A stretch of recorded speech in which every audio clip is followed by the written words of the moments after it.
Oh, astig oh. Ba? Tagapagtanggol si Kanggal ah. Bilis ang takbo.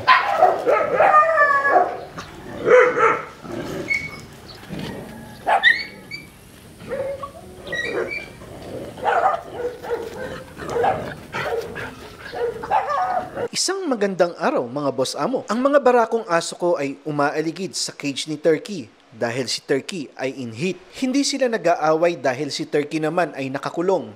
Ngunit iba ang storya kapag si Turkey ay nakawala at nandun lahat sila. Ako naman ay kumukuha ng pictures ng mga aso ko. Isa ito sa mga hobby na gustong-gusto ko talagang gawin. Lalo na ngayon na napakakalmado na ng pack. Wala na nag-aaway. Lahat ay sumusunod sa lahat ng gusto kong mangyari. At bago lahat ang kakalmahan na ito, ay meron muna kaming activity na ginawa. At iyon ang kwento namin sa inyo ngayong araw.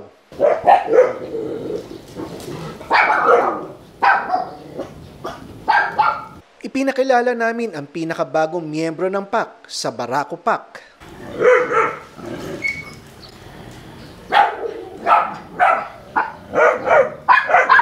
May tapang yata to ah.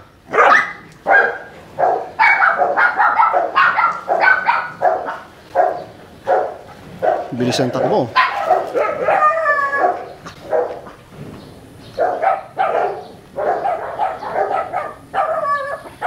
Nangahabol. Nangahabol yung Kanggal.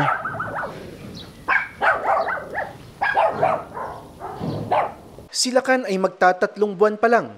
Ngunit makikita mo na ang kanyang pagiging dominant. Dominant na kung hindi tama ang pagpapalaki ay pwedeng maging aggressive. Tumakbo si Pyongyang papunta sa bagong miyembro ng pack. Itong si Lakandula naman ay dali-daling lumapit kay Pyongyang. Tumatahol. Tingin ko hindi gagalawin. Oh. Ba? Tagapagtanggol si Kanggal ah.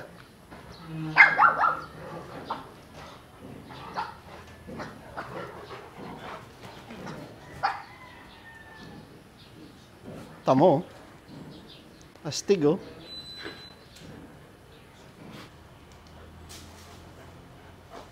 First time, Star-Lord.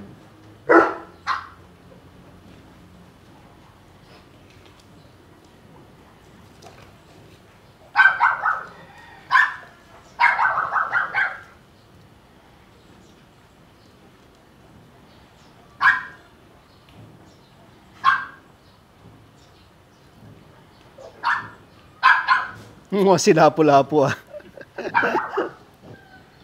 Hello.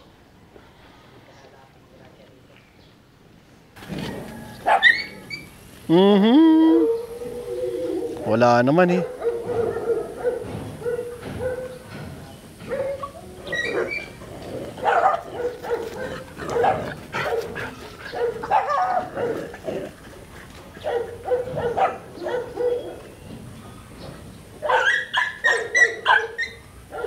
Kumoproteksyon si Lakandula oh.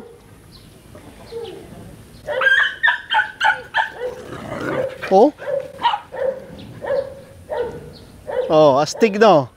Guard dog ah. Prinoproteksyonan ni Lakandula ang mga batang miyembro ng pack na kasama niyang lumaki. Lagi siyang on the lookout kapag lumalapit ang mga barako ko.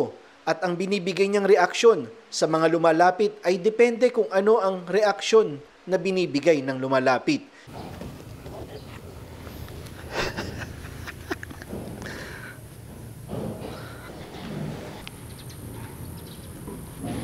Dito lang yata bumahag buntot dito ah. Maganda ang inaasal ng Barako Pack sa mga bagong miyembro. Ngunit itong mga bagong miyembro naman ay nag-overreact. Ang pagtakbo nila ay akala nila sila ay hahabulin.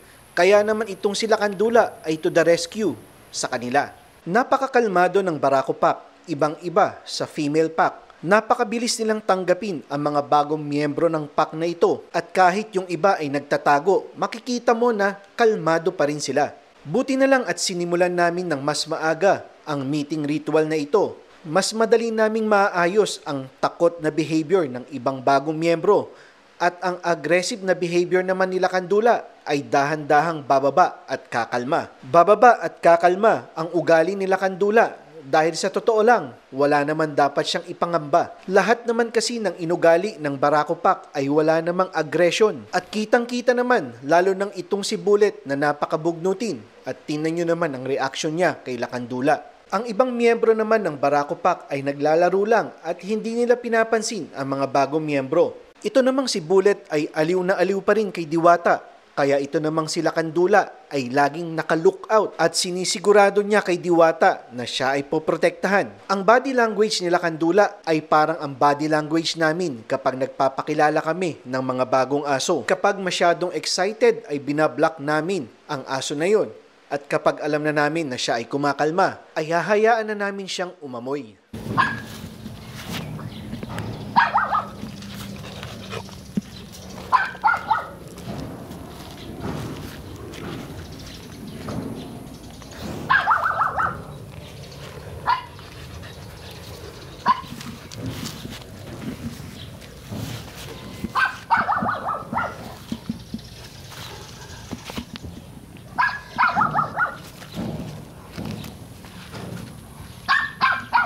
Ang pagbuo ng pack ng iba't ibang lahi ng aso ay hindi madaling gawin. Ang pack ng mga strongest breed kagaya ng Caucasian Ovcharka, Alabay, Rottweiler, samahan mo pa ng Hungarian Pulley, Forest Dog, Aspin ay napakahirap gawin. Mas mahirap kung ang gumagawa lang nito ay sila-sila, ang mga aso lang, dahil ang mga aso, ang alam ng nila ay dominance at ang pinakamahina ay ang naapi. Masaya ako at narating namin ang level na ito ng pagiging kalmado ng isang pack. Ang dating puro away, ang dating puro sugat ng mga aso ko, ngayon ay wala na.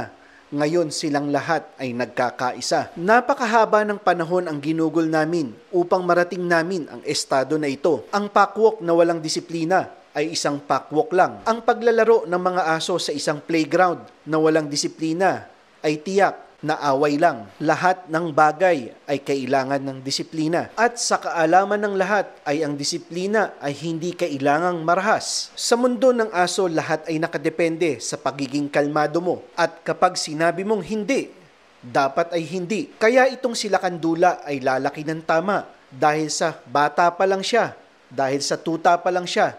Lahat ng ginagawa namin ay tama na. Dahil sa kung kami ay mali, tiyak, lagot ang aming binti.